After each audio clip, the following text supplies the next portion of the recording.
ఇదే సభలో దాదాపు ఒక 4-5 నెలల క్రితం నేను ఈ ప్రభుత్వం ముందు ఒక ప్రశ్నగా పెట్టిన సార్. ఈ తెలంగాణ రాష్ట్రంలో గవర్నమెంట్ కులగణన చేసింది సార్. కులగణన చేసిన తర్వాత దానికోసం కొన్ని కోట్ల రూపాయలు కేటాయించి నిన్న మీరే మెన్షన్ చేసినారు ఎన్ని కోట్లు కేటాయించింది అనేది. కులగణన రిపోర్ట్ ఏది సార్? తెలంగాణ రాష్ట్రంలో మీరు జనాభా లెక్కలు చెప్పారు తప్ప కులగణన అంటే కులాల వారిగా లెక్కలు చెప్తే కులగణన అవుతుంది సార్. దాన్ని కులగణన అని చెప్పి ఎట్లా అనుకుంటాం సార్? ఇప్పటి వరకు అసలు కులగణన రిపోర్టే లేదు ఎక్కడ. డెడికేట్ కమిషన్ వేసారు సార్. అసలు డెడికేట్ కమిషన్ ఏం చెప్పింది సార్? మా బీసీల గురించి ఏమైనా చెప్పిందా? ఏమైనా పాయింట్ ఉందా? అందులో సభ్యులకే తెలియకపోతే సార్, తెలంగాణ రాష్ట్రంలో శాసన పరిషత్తులో సభ్యులకే తెలియకపోతే సభ్యులు అడిగితేనే ఈ ప్రభుత్వం ఇవ్వకపోతే అదేమన్నా దొంగ డాక్యుమెంటా సార్? ఎందుకు ఇవ్వదు సార్ ఈ ప్రభుత్వం? ఈ తెలంగాణ రాష్ట్రంలో మేము ఎంతమందిమో తెలుసుకోవాల్సిన బాధ్యత మాకుంది సార్. ఒక సభ్యుడికే ఈ అధికార యంత్రాంగం ఇప్పటి వరకు ఇవ్వలేదు సార్. నేను ఇట్లా పెట్టినా, తర్వాత రైట్ టు ఇన్ఫర్మేషన్ కింద పెట్టినా, ఇవాళ మీరు మాకు ఆ సమాచారం ఇప్పించాల్సిన బాధ్యత ఉంది సార్. ఎన్నిసార్లు చెప్పినా వాళ్ళు పట్టించుకుంటలేరు సార్ అధికారులు. అసలు తెలంగాణ రాష్ట్రంలో కులగణన చేసిరు, ఓకే, కులగణనలో అందరూ పాల్గొన్నాం. కులగణన అనేటువంటి పదానికి అర్థం కులాల వారిగా లెక్కలు చెప్పినప్పుడు అర్థమవుతుంది సార్. నువ్వు జనాభా లెక్కలు చెప్పినా అవతల పడ్డావు. మరి ఇప్పుడు ఏ కులం వాళ్ళు ఎంతమంది ఉన్నారు, మా బీసీఏలో ఎంతమంది ఉన్నారు, మా బుడబుక్కలో ఎంతమంది ఉన్నారు, మా గంగిరెద్దులో ఎంతమంది ఉన్నారు, ఈ లెక్క కావాలి కదా సార్. ఈ లెక్క ప్రభుత్వం చేసి దగ్గర పెట్టుకొని దాచిపెట్టుకుంటారు కదా సార్. ఇది చేసింది ప్రజాసొమ్ముతో చేసినటువంటి సర్వే పబ్లిక్ డొమైన్లో పెట్టకుండా దాచిపెట్టుకుంటుంది. ఎందుకు భయపడుతుంది ప్రభుత్వం ఇది బయట పెట్టడానికి? డెడికేట్ కమిషన్ రిపోర్ట్ సార్, ఏకసభ్య కమిషన్ తోటి వేసినారు సార్. ఆయన రిపోర్ట్ ఇచ్చినారు. ఆ డెడికేట్ కమిషన్ రిపోర్ట్ ఆధారంగా సూచనల మేరకు 42% అని చెప్పి బిల్లులో పెట్టినారు సార్. మనం అందరం సపోర్ట్లు కొట్టినాం. కానీ ఆ రోజు నుంచి అడుగుతా ఉన్నాం సార్, ఆ డెడికేట్ కమిషన్ ఏం సూచనలు చేసింది? బీసీ ఏ వర్గాల కోసం ఏం చేసింది, బీసీ బి వర్గాల కోసం ఏం చేసింది, సి వర్గాల కోసం ఏం చేసింది, డి వర్గాల కోసం ఏం చేసింది? ఆ సూచనలన్న బయటికి రావాలి కదా సార్. ఇప్పటి వరకు కనీసం ఒక సభ్యుడికి కూడా ఈ తెలంగాణ రాష్ట్రంలో కులాల వారి పరిస్థితులు, ఆర్థిక స్థితిగతులు, సామాజిక స్థితిగతులు ఒక సభ్యునికే తెలియకపోతే ప్రభుత్వం లెక్కలు చేసి దాచిపెట్టుకుంటే మరి ప్రభుత్వాన్ని ఏమంటారు సార్? ఎప్పుడు ఇస్తారు సార్ మాకు ఈ లెక్కలు? ఈ రాష్ట్ర ప్రభుత్వం సమాధానం చెప్పాలి.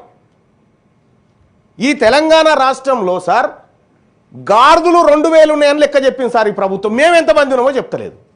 గాడిదలు 2000 గాడిదలు ఉన్నాయని సోషో ఎకనామిక్ అవుట్లుక్ సర్వేలో ఎన్ని గాడిదలు ఉన్నాయి తెలంగాణలో అంటే 2000 ఉన్నాయని చెప్పారు సార్. పందులు ఎన్ని ఉన్నాయో ఉన్నాయి సార్, కుక్కలు ఎన్ని ఉన్నాయో లెక్క ఉంది.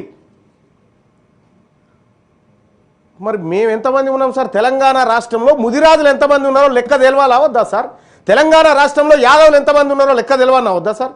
తెలంగాణ రాష్ట్రంలో పద్మశాలీలు, గౌడ్లు, మున్నూరు కాపులు వీళ్ళు ఎంతమంది ఉన్నారో లెక్క తెలవాలి కదా సార్. మరి లెక్క తెలవకుండా నువ్వు లెక్క చేసుకొని దాచిపెట్టుకుంటే ఇది పారదర్శకత ఎట్లయితే సార్? అందుకోసం నేను ఏం చెప్తా ఉన్నా సార్, నేను ప్రభుత్వాన్ని ఏదో విమర్శించడం కోసం చేసిన పని బయట పెట్టమంటున్నాను సార్. చేసిన పని బయట పెట్టమని చెప్తా ఉన్నా. డెడికేట్ కమిషన్ ఏం చెప్పింది, మేమేం చర్యలు తీసుకోవాలి, మేము ప్రజలకి ఏం చెప్పాలి, వాళ్ళ స్థితిగతులు ఎట్లా అంచనా వేయాలి, మేము అవి ఏం లేకుండా దాచిపెట్టుకొని తాళం వేసుకొని పోతే ఈ ఎన్ని రోజులు దాచిపెట్టగలుగుతారు సార్? మహా అయితే ఇంకొక 2 ఏళ్ళు దాచిపెట్టగలుగుతుంది ఈ ప్రభుత్వం.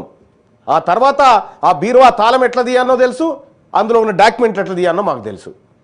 కానీ ఇప్పటికేం చెప్తా ఉన్నా, ఈ ప్రభుత్వానికి రిక్వెస్ట్ చేస్తా ఉన్నా సార్, ఒక సభ్యుడిగా నేను ఈ నిండు సభలో అడుగుతా ఉన్నా తమరి ద్వారా, నాకు కులగణన లెక్కలు కావాలి, నాకు డెడికేట్ కమిషన్ రిపోర్ట్ కావాలి. నాకు ఇచ్చే ఉద్దేశం లేకపోతే పబ్లిక్ డొమైన్లో పెట్టి అక్కడికి పోయి తెచ్చుకుంటా నేను. ఎందుకు ఇవ్వదు ఈ ప్రభుత్వం? కుక్కలకు నక్కలకు లెక్కలు ఉంటాయి సార్ ఈ రాష్ట్రంలో. 2 కోట్ల మంది ఉన్నటువంటి బీసీలకు కులాల వారిగా లెక్కలే సార్. ఏం చెప్పాలి సార్ ఈ ప్రభుత్వానికి? మళ్ళీ ఏమన్నంటే మాది వెనుకబడిన తరగతుల సంక్షేమాన్ని కాంక్షించే ప్రభుత్వం లెక్క కనిపిస్తలేదు సార్ ఇది. మేము ఏమంటున్నాం సార్? సొమ్మేమన్నా తీసుకొచ్చి పెట్టమంటున్నాం, మా లెక్క చెప్పమంటున్నాం సార్. మేము అడుగుతుంది మా తలలు లెక్క పెట్టిరు కదా, మా జుట్లు లెక్క పెట్టిరు కదా, ఆ జుట్లు ఎన్నో చెప్పురాయా అని చెప్తా ఉన్నాము.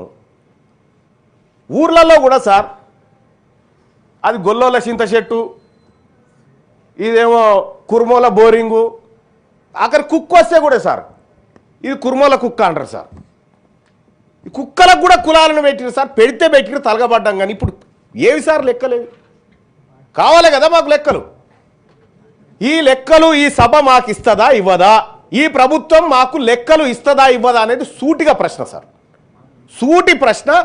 ఈ ఇస్తే ఎప్పుడు ఇస్తారు, ఇంకెన్నేళ్ళకి ఇస్తారు? అప్పుడు కేసీఆర్ గారు సర్వే చేసినటువంటిది ఇప్పుడు అది వెబ్సైట్లో ఉంది సార్, వెబ్సైట్లో ఉంది కానీ కులాల వారిగా లేదు సార్. ఇక ఆ సర్వేని జీవ సమాజ్ చేసింది ఈ సర్కారే. ఆ సర్వేని జీవ సమాజ్ చేసి కొత్త సర్వే తెచ్చింది. కొత్త సర్వేకు తండ్రి ఎవడో తల్లి ఎవడో అసలు ఈ సర్వేలో పుట్టింది ఏందో నేను ఒకటి డిమాండ్ చేస్తున్నా సార్ ఈ రాష్ట్ర ప్రభుత్వాన్ని. సర్వే లెక్కలు బయటపెట్టు, కులాల వారిగా బయటపెట్టు, నియోజకవర్గాల వారిగా బయటపెట్టు, మండలాల వారిగా బయటపెట్టు, గ్రామాల వారిగా బయటపెట్టి ఆ గ్రామ పంచాయతీ దగ్గర నువ్వు ఈ పోస్టర్ అంటించి ఇగో ఈ గ్రామంలో ముదిరాజులకు ఇంతమంది ఉన్నారు, యాదవులకు ఇంతమంది ఉన్నారు, కుర్మలకు ఇంతమంది ఉన్నారు, నాయి బ్రాహ్మణులకు ఇంతమంది, రజకులకు ఇంతమంది ఉన్నారు లెక్కేస్తే ఎవరికి ఏ సంక్షేమ పథకాలు అమలు చేయాలనో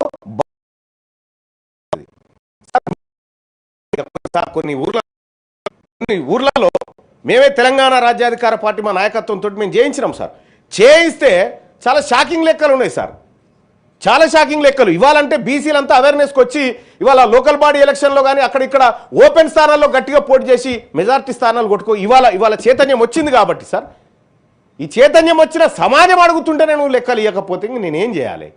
ఎవరి కోసం సార్ మేము గెలిచి? మేము ఆ వర్గాల నుంచి గెలిచినటువంటి వాళ్ళము. ఆ వర్గాలకు జరగాల్సిన న్యాయం గురించి నేను మాట్లాడాలి కదా సార్. మాట్లాడితేనే ఈ ప్రభుత్వం ఇయ్యదు సార్. బిల్లు పెట్టినప్పుడన్నా కనీసం ఇవ్వాలి కదా సార్. ఏందో ఏం కథను నువ్వు అది అర్రలో పెట్టుకొచ్చుకుంటావు, ఇక్కడ కాగితం పెట్టి ఇక దీని మీద సప్పట్లు కొట్టుకుంటే మేము సప్పట్లు కొట్టాలి. ఇది నడవదు. ఈ ప్రభుత్వాన్ని ఖచ్చితంగా అడుగుతా ఉన్న ఈ వేదిక నుంచి నాకు కులగణన లెక్కలు కావాలి, డెడికేట్ కమిషన్ రిపోర్ట్ కావాలి. మీరు ఆదేశించాల్సిందిగా కోరుతా ఉన్నాను సార్. Thank you. గౌరవ